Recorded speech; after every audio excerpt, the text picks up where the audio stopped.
Hi தோலாஸ். ஒரு சின்ன ஒரு கதை. ஒரு பையன் இருக்கான். அந்த பையனை எல்லாருமே பின்னாடி பேசுகிறாங்க, தப்பாக பேசுகிறாங்க அப்படின்னு நினச்சி அவன் ஃபீல் பண்ணுறான். ஃபீல் பண்ணி அப்படியே நடந்து போயிட்டே இருக்கான். போனால் ஒரு பெரிய ஒரு சூப்பரான ஒரு மரம், ஓகேவா, ஒரு மாங்காய் மரம்னு வச்சுக்கோங்க. அந்த மரத்துக்கு கீழே அவன் உட்காடுறான். கொஞ்சம் நேரம் உட்காருவான்ப்பா அப்படின்னு. ஸோ அந்த பக்கம் போனால் ஒரு வயசானவர், ஓகேவா. வயசானவர் என்னென்னா அந்த பையன் சோகமாக இருக்கிறத பார்த்துட்டு ஒரு மாதிரி கண்ணெலாம் கலங்கி இருக்கிறத பார்த்துட்டு, என்னப்பா தம்பி என்ன ஆச்சு அப்படின்னு கேட்குறாரு. ஒன்று இந்த பையன் சொல்கிறான், இல்லை பெரியவரே, இந்த மாதிரி நிறையா பிரச்சனை ஆகிடுச்சு, இந்த மாதிரி எல்லாருமே என்னை பற்றி பின்னாடி பேசிக்கிட்டே இருக்காங்க, எனக்கு ரொம்ப கஷ்டமாக இருக்குது, என்ன பண்ணுறதுனே தெரியல, நான் அப்படியே எங்கேயாவது போயிடலாமான்ட்டு இருக்கேன், எல்லாருமே இப்படி தானா அப்படி சொல்லி கேட்குறான். ஸோ அதுக்கு அந்த பெரியவர் என்ன சொல்கிறாரு அப்படின்னா, தம்பி உனக்கு எக்ஸாம்பிளாக நான் மரத்தை எடுத்துக்கோங்க. இந்த மரம் பாரு எவ்வளோ அழகாக வளர்ந்துருக்கு, எவ்வளோ பெருசாக வளர்ந்துருக்கு. இதை செடியாக இருக்கும் போதே யாராவது ஒரு தடம் மாதிரி போட்டு வச்சுட்டா இது இவ்வளோ பெரிய ஒரு மரமாக வளர்ந்துருக்குமா? லைக் அதுக்கு சன்லைட் கிடச்சிருக்காது, காற்று ஆக்சிஜன் கிடச்சிருக்காது, லைக் வாட்ரு கிடச்சிருக்காது இல்லையா? ஸோ அந்த மாதிரி தான் தம்பி உனக்கும். நீ மற்றவங்க என்ன நினைக்கிறாங்கன்னு சொல்லி யோசிச்சிட்ட அப்படின்னாலே உன்னால் உன்னோட வேல்யூ என்னன்னு கண்டுபிடிக்க முடியாது. நீயுமே அதே மாதிரி அதே இடத்துல ஒரு செடியாகவே இருந்ததை தவிர உன்னால் ஒரு மரமாக வளர முடியாது. உனக்கு கிடைக்க வேண்டிய ஆக்சிஜன், சன்லைட், வாட்டர்னு சொல்லி எதுவுமே கிடைக்காது அப்படின்ட்டுருக்காரு. ஸோ அந்த பையன் அப்போ தான் ரியலைஸ் பண்ணுறான், அவ்வளோ பெரிய தப்பு பண்ணிகிட்டு இருக்கோம் அப்படின்னு சொல்லி. ஸோ இந்த இடத்துல what I'm trying to say here is stop what others may think of you. That's not a problem, that's not a matter here. Okay, இந்த கண்டென்ட் பற்றி பேசுங்க அப்படின்னு சொல்கிறது நம்ம பிரவீன் அப்படிங்கிறவர். So welcome to the channel voice of KJ and me, this is KJ. என்னோடய சேனலோட நீங்கள் ஞாபகம் வச்சுக்கோங்க, ஏதாவது ஒரு இடத்துல என்னோடய சேனல் உங்களுக்கு ரொம்ப ரொம்ப ரொம்ப யூஸ்ஃபுல்லாக இருக்கும்.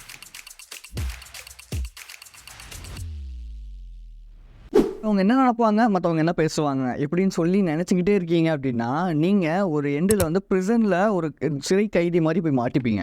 என்னப்பா இந்த உலகமே இப்படி தானேப்பா போயிட்டுருக்கு, அப்படியே ஒரு வேளை நாங்கள் ப்ரிசனில் இருந்தாலுமே அது செக்யூர்டாக தானே ஃபீல் ஆகுது அப்படின்னா வரேன் பாயிண்ட்டுக்கு வரேன். மேக்ஸிமம் ஆஃப் த பீப்புளுக்கு அந்த ஒரு எக்ஸ்பெக்டேஷன், ஐ மீன் மற்றவங்க என்ன நினைப்பாங்கங்கிற அந்த ஒரு தாட் இருக்கு இல்லையா, அதுவே அவங்கள ஒரு ஜெயிலில் போய் மாட்ட வைக்கிற மாதிரி ஒரு ஃபீல் கொடுத்துரும். அண்ட் ஸோ யோசிச்சு பாருங்களேன், நீங்கள் என்ன தான் சேஃப் அண்ட் செக்யூர்டாக ஃபீல் பண்ணாலும் நீங்கள் இருக்கிறது ஜெயில். உங்களால் உங்களுக்கு பிடிச்ச விஷயத்த பண்ண முடியாது, உங்களுக்கு தோணுற விஷயத்த செய்ய முடியாது. அவங்களுக்காக பார்த்து அவன் எது சொல்லிடுவானோ, இவங்க அது சொல்லிடுவாங்களோ, அந்த பொண்ணு இப்படி சொல்லிடுவாங்களோ, இப்படி யோசிச்சு நீங்கள் அவங்களோட கண்ட்ரோலில் தான் இருப்பீங்க.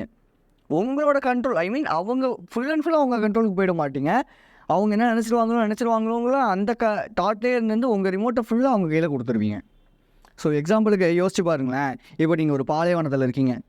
நான் ஏன்டா பாலைவனத்துக்கு போகணும்னு நினைக்கிறீங்களா? சும்மா ஒரு எக்ஸாம்பிளுக்கு, ஓகேவா.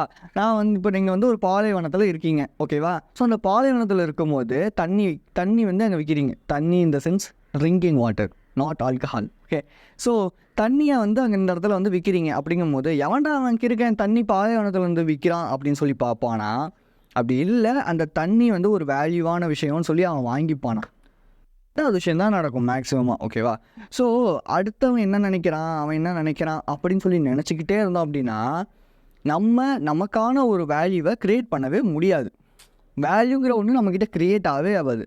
அவனை பொறுத்த வரைக்கும் அவன் நம்மள ஒரு மட்டமான ஒரு ஆளாக மட்டும்தான் நினைப்பானே தவிர நம்மக்கிட்டே நமக்கு வேல்யூ இல்லைங்கும் போது அவன் மட்டும் எப்படி நமக்கு வேல்யூ தருவான், ஓகேவா. So create some value to yourself. மற்றவங்களுக்கு நீங்கள் வேல்யூ ஆட் பண்ணுறதெல்லாம் ஒரு பக்கத்தில் இருக்கட்டும், முதல்ல உங்களுக்கு நீங்கள் வேல்யூ ஆட் பண்ணுங்கள். உங்களுக்கு ஒரு வேல்யூவை இல்லைன்னா இதுக்கப்புறம் க்ரியேட் பண்ணுங்க, ஓகே. அவன் சொல்கிறதுக்கு தலையாட்டிக்கிட்டே இருந்தோம், அவன் எதாவது தப்பாக நினச்சிருவானோ அப்படி சொல்லி நினச்சிக்கிட்டே இருந்தோம் அப்படின்னா ஒன்றுமே பண்ண முடியாதுன்னு தான் நான் நினைக்கிறேன்.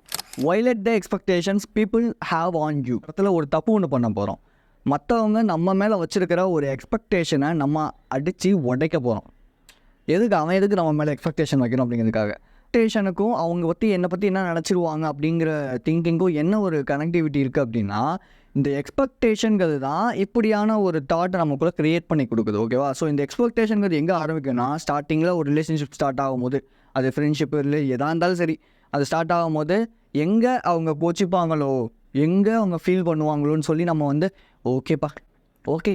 ஓகேப்பா இப்படின்னு எல்லாத்துக்குமே சொல்லிக்கிட்டே இருக்கும்போது தான் இந்த எக்ஸ்பெக்டேஷனுங்கிறது அவங்களுக்கு அதிகமாக க்ரியேட் ஆகிடுது, ஓகேவா. அண்ட் ஸோ நமக்குள்ளே என்னென்னா ஒரு பயம் ஒன்று க்ரியேட் ஆகிடுது. எங்கே ஏதாவது நினச்சிருவாங்களோ, ஏதாவது தப்பாக நினச்சிருவாங்களோ, என் கேர்ள் ஃப்ரெண்ட் தப்பாக நினச்சிருவாங்க, பாய் ஃப்ரெண்ட் தப்பாக நினச்சிருவாங்க. ஸோ ஸ்டார்டிங்கில் நம்ம பண்ணுற விஷயம் தான் இதுக்கான மெயின் ரீசனே. ஸோ அதனால் மற்றவங்க நம்ம மேலே வைக்கிற ஒரு எக்ஸ்பெக்டேஷனை நம்ம அடித்து உடைக்க போகிறோம். எக்ஸாம்பிளுக்கு எனக்கு ஒரு கேர்ள் ஃப்ரெண்ட் இருக்காங்க. நான் வந்து ஆஃபீஸில் வந்து ஒர்க் பண்ணிகிட்ருக்கேன். ஸ்டார்டிங்கில் அவங்கக்கிட்ட நல்லா பேசுகிறேன், பழகிறேன், ரொம்ப ஜாலியாக இருக்கிறோம், நாங்கள் நிறையா விஷயங்கள் ஷேர் பண்ணுறோம், நிறையா டைம் ஸ்பெண்ட் பண்ணுறோம், எல்லாமே ஓகே. பட் ஒரு கொஞ்ச நாள் வந்து என்ன ஆகுது அப்படின்னா, ஆஃபீஸில் வந்து பெரிய ப்ராஜெக்ட் கொடுத்துட்றாங்க. ஸோ இப்படி ப்ராஜெக்ட் கொடுக்கும்போது நான் ஃபுல் அண்ட் ஃபுல் அதிலேயே உட்காந்து ஒர்க் பண்ணிகிட்டே இருக்கேன். ஸோ இப்போ அவங்க எனக்கு கால் பண்ணுறாங்க. கால் பண்ணி வெளியே போகலாமா அப்படின்னு கேட்கும்போது, இல்லைம்மா எனக்கு இந்த மாதிரி ப்ராஜெக்ட் இருக்குது, என்னால் வர முடியாது இப்படின்னு நான் சொல்லணுமா? இல்லை இல்லை ஏதோ வந்துடுவேன் இப்படின்னு போய் சொல்லணுமா? நான் அந்த இடத்துல என்ன பண்ணுறேனோ அதை தான் நான் சொல்லணும் இல்லையா? எனக்கு இந்த மேக்ஸிமம் யாருமே நம்ம உண்மையான ஒரு ரீசன் சொன்னால் புரிஞ்சிக்காமல் யாருமே இருக்க போகிறது கிடையாது. ஸோ அவங்கக்கிட்ட நான் வந்து இந்த மாதிரி சொல்லும்போது நான் அவங்களோட எக்ஸ்பெக்டேஷனை உடைக்கிறேன் தான். பட் அவங்க எனக்கானவங்க, ஐ மீன் என்னை புரிஞ்சுக்கிறவங்க அப்படிங்கும் போது அவங்க என்னை விட்டு போக மாட்டாங்க. பட் இதுவே ஒருத்தர் இருக்கார், என் ஃப்ரெண்டு ஒருத்தர் இருக்காருன்னு வச்சுக்கோங்க. அவர் எனக்கு ஃபோன் பண்ணுறாரு, டே மச்சான் வாடா போகலாம் அப்படின்னு. இல்லைடா எனக்கு ஆஃபீஸில் ஒர்க் இருக்கே, சும்மா எப்போ பார்த்தாலும் இதே சொல்லிட்டு வைடா ஃபோனை அப்படின்னு சொல்லி என்னை புரிஞ்சிக்காமல் என்னையும் அந்த நேரத்தில் டென்ஷன் பண்ணி அவரும் அந்த இடத்துல டென்ஷன் ஆகி பண்ணுறாருன்னு வச்சுக்கோங்களேன். இது வந்து புரிஞ்சிக்காமல் நடந்துக்கிறது. இவங்க வந்து அவ்வளோ நாள் நம்ம கூட இருக்க மாட்டாங்க, பாதிலே விட்டு போயிடுவாங்க. ஸோ அவங்களுக்காக நான் வந்து சாக்ரிஃபைஸ் பண்ணணும்னு அவசியமே கிடையாது இல்லையா? அவங்களுக்காக நான் நிறையா விஷயங்களை வந்து போடா அப்படின்னு சொல்லி பண்ணலாம். நம்ம இப்போ ஸோ இந்த மாதிரி நம்மளோட ஒரு சுச்சுவேஷனை புரிஞ்சுக்கிற கேரக்டர் இருந்தால் மேபி அவங்களுக்காக சம்டைம்ஸ் நம்ம விட்டு கொடுத்து ஓகே அவங்க எதுவும் நினச்சிடக்கூடாதுங்கிறதுக்காக நம்ம பண்ணலாம். சம்டைம்ஸ், எப்போயாவது தான் நான் சொல்கிறேன், எப்பயுமே நான் சொல்ல. பட் இதுவே ஒரு இரிட்டேட்டிங் கேரக்டர் வந்து நம்ம என்ன தான் பண்ணாலும் புரிஞ்சிக்கவே மாட்டேங்குது அப்படிங்கும்போது அந்த கேரக்டருக்காக நம்ம எதுவுமே சாக்ரிஃபைஸ் பண்ணணும்னு அவசியம் கிடையாது. அந்த கேரக்டர் என்ன நினச்சிருமோன்னு நினச்சா என்ன, நினைக்கலன்னா என்ன, இந்த மென்டாலிட்டி தான் நம்மக்கிட்ட இருக்கணும். Okay, so no one is superman like you. நீங்கள் எல்லாமே ஒரு சூப்பர்மேன் தான், சூப்பர் ஹீரோ தான். ஏன்னு நான் சொல்கிறேன். ஸோ நீங்கள் எல்லாமே சோஷியல் மீடியா யூஸ் பண்ணுவீங்க. உங்களுக்கு பிடிச்ச ஒரு ஆக்டர், ஆக்ட்ரஸ், ஃபேமஸான செலிபிரிட்டி, இதில் பற்றி சினிமா நியூஸ்னு ஒன்று இருக்கும் இல்லையா? ஸோ அதில் பார்த்தீங்கன்னா ஒரு ஆக்டரை பற்றி அசிங்கமாக பேசுவானுங்க, ஒரு ஆக்ட்ரஸை பற்றி அசிங்கமாக பேசுவானுங்க. இதெல்லாம் ஏன் பேசுகிறாங்க, எதுக்கு பேசுகிறாங்கன்னு என்னைக்காவது யோசிச்சிருக்கீங்களா? ஏன்னா அவங்கள பற்றி பேசி ஒன்று இவன் பிரபலமாகணும், அப்படி இல்லைனா என்னை விட பெட்டராக இருக்கிற ஒரு பர்சனை பற்றி நான் தப்பாக பேசும்போது கொஞ்சம் ஒரு பெரிய ஆளாக தெரிஞ்சுக்கிறேன். மேக்ஸிமம் ஆஃப் த டைம் மற்றவங்கள பற்றி ஒருத்தவங்க பெருசாக பேசுகிறாங்க, இல்லை மற்றவங்கள பற்றி பின்னாடி தப்பாக பேசுகிறாங்க அப்படின்னா நீங்கள்லாம் பெரிய ஆள், அதனால தான் உங்களை பற்றி அவன் பின்னாடி பேசுகிறான். அவனை விட நீங்கள் ஏதோ ஒரு விஷயத்தில் ஏதோ ஒரு ஸ்டெப் வந்து முன்னாடி இருக்க, ஏதோ ஒரு சமயத்தில் ஒரு பெட்டராக நீ தெரியல, அதுதான் மேட்ரு. ஸோ அவனுக்கு அது வந்து தாங்கிக்க முடியல. லைக் வந்து ஸ்டொமக் பர்னிங் வாங்க இல்லையா, அந்த விஷயந்தான். அவனுக்கு வந்து வயிறு எரியுது. இவன் எப்படி வரலாம், இவன் எப்படா முன்னுக்கு வரல, இவன் எப்படா இந்த விஷயத்தில் பெட்டராக இருக்கலாங்கிற ஒரு ஈகோ. அந்த ஈகோ என்ன பண்ணுன்னா அதுதான் உன்னை வந்து பின்னாடி தப்பாக பேச வைக்கும். எக்ஸாம்பிளுக்கு ஒரே ஒரு விஷயம் என்னோடய லைஃப்லேருந்து நான் வந்து சொல்கிறேன். 4 இயர்ஸுக்கு முன்னாடி எனக்கு வந்து ஃப்ரெண்ட்ஸ் லிஸ்ட்டு வந்து பயங்கரமாக இருக்கும். ஓகேவா, அவ்வளோ ஃப்ரெண்ட்ஸு. நான் என்ன நினப்பேன்னா, எல்லாருக்கும் நான் எவ்வளோ பிடிக்குதில்ல, நான் ரொம்ப ரொம்ப லக்கி, இப்படி தான் நான் ஃபீல் பண்ணேன். ஸோ ஒரு நாள் வந்து நாங்கள் வந்து தேட்டருக்கு போகிறோம், படம் பார்க்க போகிறோம். அப்படிங்கும்போது எல்லாருமே வந்து எனக்கு வந்து ஃபோன் பண்ணாங்க. ஃபோன் பண்ணி டேய் வாடா இந்த மாதிரி அப்படின்னாங்க. சரி ஓகே போகலாம் அப்படி சொல்லிட்டு கிளம்புனேன். அப்போ என்ன பண்ணிட்டான் என் ஃப்ரெண்டு ஃபோன் பண்ணவன் ஃபோனை கட் பண்ணாமலே அப்படியே வச்சுருந்துட்டான். அப்படியே வச்சுட்டு இருக்கவும் பக்கத்தில் இருந்து ஒருத்தன் கேட்குறான், ஏய் இவனாலும் ஏன்டா கூப்பிட்ற, இவனே கிளாஸ் எடுப்பான்டா அப்படிங்கிற மாதிரி. அதுக்கு இவன் என் ஃப்ரெண்டு சொல்கிறான், ஏய் டிக்கெட் ஒன்று ஃப்ரீயாக இருந்துச்சு, என் ஃப்ரெண்டு வரலன்ட்டா, அதனால தான்டா இவனை கூப்பிட்றான், இல்லைனா ஏன் இவனை கூப்பிட்றேன் அப்படின்னு சொல்லி. அந்த நாள் சந்திரமுகி வேட்டையனை பழிவாங்கின நாள் அப்படிங்கிற மாதிரி அந்த நாள் ஒரு மறக்க முடியாத ஒரு காயமான நாளாக என் வாழ்க்கையில் அமைஞ்சு போச்சு. ஸோ அன்றைக்கி முடிவு பண்ணேன், ஃப்ரெண்ட்ஸ் அப்படிங்கிறது எவ்வளோ ஃப்ரெண்ட்ஸ் இருக்கிறாங்கங்கிறது முக்கியம் கிடையாது, இவ்வளோண்டு இருந்தால் கூட நமக்குன்னு இருக்கணும் அப்படிங்கிறது. நான் எல்லாருக்குமே சஜஸ்ட் பண்ணுறதுமே இதுதான். சர்க்கிளில் சின்னதாக வச்சுக்கோங்க, அந்த சின்ன சர்க்கிள் இருந்தால் கூட அவங்க கண்டிப்பாக உங்களுக்கு உண்மையாக இருப்பாங்க. நீங்கள் எவ்வளோ நிறையா இங்கே ஃப்ரெண்ட்ஸ், அங்கேன்னு சொல்லி ஃப்ரெண்ட்ஸ் வச்சுக்கிட்டே இருந்தீங்கன்னா எவன் எந்த நேரத்தில் என்ன பண்ணுவான், உங்களை எப்படி நினப்பாங்கிறது தெரியாது. நீங்கள் எல்லாருமே ஃப்ரெண்டு நினைப்பீங்க, ஆனால் அவன் அப்படி நினப்பானான்னு கேட்டிங்கன்னா நினைக்க மாட்டான். இது பசங்களுக்கும் சரி பொண்ணுங்களுக்கும் சரி, எல்லாருமே இங்கே மேக்ஸிமம் ஆஃப் த டைம் எனக்கு இந்த இடத்துல டைம் பாஸ் ஆகணும், அவ்வளோதான். அதுக்காக தான் பேசுகிறது, பழகிறது. Moral of the story here is, யாரையுமே நீங்கள் வந்து நம்பாதீங்க. ஒருத்தவங்க உன்னை பற்றி பின்னாடி பேசுகிறான் அப்படின்னா நீ அதுக்கு ஃபீல் பண்ணவே கூடாது. ஏன் சொல்லு, ஏன்னா அவனுக்கு முன்னாடி பேசுகிறதுக்கு தைரியம் கிடையாது. அட் த சேம் டைம் நீ அவனை விட ஏதோ ஒரு விஷயத்தில் ஒரு பெட்டராக தெரிகிற, மேபி அவனுக்கு நீ வந்து ஒரு சூப்பர் ஹீரோவாவோ இல்லை வந்து ஒரு சூப்பர் மேனாவோ தெரிகிற. அதனால தான் அவன் உன்னை பற்றி பின்னாடி தப்பாக பேசுகிறான். ஒன்றை வச்சு கொஞ்சம் ஃபேமஸ் ஆகிக்கலாம்னு சொல்லி கூட நினைக்கலாம் இல்லையா? அவனுக்கு பேசுகிறதுக்கே டாபிக் இல்லைனா நீ தான் அந்த இடத்துல டாப்பிக்காக வரணும். You are the hero man. Why are you wasting a time? Okay, so ஜாலியாக ஃபீல் பண்ணாத இதுக்கெலாம். Create the person you are. எல்லாத்தையும் தூக்கி போட்டுருங்க. ஓகேவா? அவன் என்ன எப்படி பேசுகிறான், இவன் அப்படி எல்லாத்தையும் தூக்கி போட்டுட்டு திங்க் பண்ணுங்கள். நீங்கள் எப்படிப்பட்ட பர்சனாக இருக்கணும்னு நினைக்கிறீங்க? அவன் என்ன நினைக்கிறீங்க? அதெல்லாம் வேணாம். ஓகே, நீங்கள் எப்படிப்பட்ட பர்சனாக இருக்கணும்னு நினைக்கிறீங்க? ஒரு பாசிட்டிவான பர்சனாக இருக்குன்னு நினைக்கிறேன். எனக்குன்னு ஒரு எய்ம் இருக்குது, அதை நோக்கி போகணுன்னு நினைக்கிறேன். அண்ட் ஸோ மேக்ஸிமமாக என்கிட்ட யாராவது கேட்டால் நான் சொல்கிற விஷயம் செல்ஃபிஷாக இருங்கிறது தான். செல்ஃபிஷாக இருக்கிறது தப்பே கிடையாது. ஓகேவா? ஒரு பாயிண்ட் வரைக்கும் செல்ஃபிஷாக இருக்கிறது தப்பே கிடையாது. ஒரு பாயிண்ட்டுக்கு மேலே அந்த எல்லை கோட்டை தாண்டும் போது தான் இந்த செல்ஃபிஷுங்கிறது கொஞ்சம் தப்பான ஒரு விஷயமா மாறும். உங்களை நீங்கள் பார்த்துக்கங்க. ஏன் நான் சொல்கிறேன்னா, இப்போ நீங்கள் நல்லா பார்த்துக்கிட்டிங்கன்னா உங்களை சுற்றி இருக்கிறவங்களும் நீங்கள் நல்லா பார்த்துக்கலாம். உங்களுக்கு நீங்கள் எப்படிப்பட்ட ஆளாக மாறணுங்கிறதுல மைண்டில் ஃபிக்ஸ் பண்ணிக்கிட்டே இருங்க.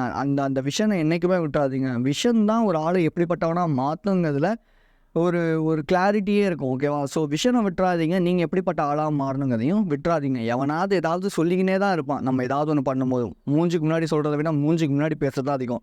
மேக்ஸிமம் ஆஃப் த டைம் எவனையுமே நம்பாமல் எனக்கு எல்லாரையும் பற்றி தெரியும், நான் செல்ஃபிஷாக இருக்கிறது நல்லதுங்கிற இந்த ஒரு மென்டாலிட்டி மட்டும் உங்களுக்குள்ளே இருந்தாலே போதும். Everything is within you. நான் இப்போ ஒரு உண்மையை சொல்கிறேன். இந்த உண்மையை நான் சொன்னேன்னா நீங்கள் நம்பவே மாட்டீங்க. காலங்காலமாக நம்மக்கிட்ட ஒரு பொய் சொல்லிக்கிட்டே இருக்காங்க. இவங்க இருந்தால் எனக்கு சந்தோஷம், அவங்க இருந்தால் எனக்கு சந்தோஷம், இவங்க இருந்தால் தான் என்னால் முடியும், அவங்க இருந்தால் தான் என்னால் முடியும், இது இருந்தால் நான் ரொம்ப ஹாப்பியாக ஃபீல் பண்ணுவேன், இது இருந்தால் நான் ரொம்ப சேடாக ஃபீல் பண்ணுவேன் இப்படின்னு சொல்லி. இந்த விஷயம் எங்கேருந்து ஆரம்பிக்குதுன்னா, நம்ம சின்ன வயசில் நம்ம வீட்டில் சொல்லுவாங்கள்ல, இவங்களால கண்ணப்பட்டனால தான் உனக்கு இப்படி ஆயிடுச்சு அப்படின்னு சொல்லி. இந்த இடத்துலேருந்து தான் இது வந்து ஆரம்பிக்குது. ஓகேவா? இது போக போக போக போக உனக்கு வர சந்தோஷத்துக்கும் மற்றவங்க தான் ரீசனு, உனக்கு வர சோகத்துக்கும் மற்றவங்க தான் ரீசனு. ஸோ நீ வந்து என்ன ஒரு வீடியோ பார்க்குற, அந்த வீடியோ பார்த்து ஹாப்பியாக ஃபீல் பண்ணுறேன்னா, சரி இவங்களால தான்ப்பா நான் ஹாப்பியாக இருக்கேன், எனக்கு இருக்க ஸ்ட்ரெஸ் எல்லாம் போயிடுது. உன் எமோஷன் உன் கையில் இருக்கணும், உன் கண்ட்ரோலில் தான் இருக்கணும். ஓகேவா? இது கேட்குறதுக்கு மேபி லூசுத்தனமாக இருக்கலாம், பட் இதுதான் ரியாலிட்டி. என்டர்டெயின்மெண்ட்டுங்கிறத நீ வந்து உன்னோட எமோஷனோட கனெக்ட் பண்ணிக்க கூடாது. என்டர்டெயின்மெண்ட் வேறு, எமோஷன் வேறு. ஓகே, ஸோ டீட்டெயில்டாக போவேனா, பட் நான் மேலோட்டமாக ஒரு சில விஷயங்கள் சொல்கிறேன். உன் எமோஷன் உன் கையில் தான் இருக்கணும். அவங்களால தான் எனக்கு சந்தோஷம், இவங்களால தான் எனக்கு சோகம் நீ நினைக்கிறேன்னா, இந்த மைண்ட் செட்டை இப்போலேருந்து நீ மாற்றிக்கோ. ஓகே, இப்போலேருந்து இந்த நிமிஷத்துலேருந்து இந்த செகண்ட்லேருந்து நீ எல்லாத்தையுமே மாற்றிக்கோ. நமக்கு காலங்காலமாக இந்த ஒரு பொய்யை சொல்லி தான் நம்மளை வளர்த்துட்டாங்க. இந்த விஷயத்த நம்ம மாற்றிக்கணும். சோகமாக இருக்கணும்னா அதை நான் தான் முடிவு பண்ணணும், சந்தோஷமாக இருக்கணுன்னாலும் அதை நான் தான் முடிவு பண்ணணும், எனக்கு என்ன விஷயம் நடக்கும்னாலும் அதை நான் தான் முடிவு பண்ணணும். யாரோ ஒருத்தர்னாலும் எனக்கு சந்தோஷம் கிடைக்கிது, யாரோ ஒருத்தனாலும் எனக்கு சோகம் கிடைக்கிது அப்படின்னா இது என்னென்னா ஆல்டர்னேட் அப்படியே மாறிக்கிட்டே இருக்கும். ஓகேவா? ஒரே ஒரு விஷயம் நான் உங்களுக்கு சொல்கிறேனே, இந்த நோவேர் அப்படின்னு ஒரு வார்த்தை இருக்குது தெரியுமா? அதை நவ் ஹியர்னு உங்களால் மாற்றிக்க முடியும். இன்னே இல்லை அப்படிங்கிறது இங்கே இருக்குது அப்படிங்கிற மாதிரி, இன்றைக்கி உங்ககிட்ட எதுவுமே இல்லைனாலும் எல்லாமே உங்களுக்குள்ளே தான் இருக்குது. நீங்கள் சந்தோஷமாக இருக்கணும்னு நினைக்கலாம். ஜஸ்ட் எந்திரிச்சு கண்ணாடி முன்னாடி போய் நின்று ஜஸ்ட் ஒரு ஸ்மைல் பண்ணி பாருங்கள். ஆட்டோமேட்டிக்காக சந்தோஷங்கிறது கிரியேட் ஆகிடும்.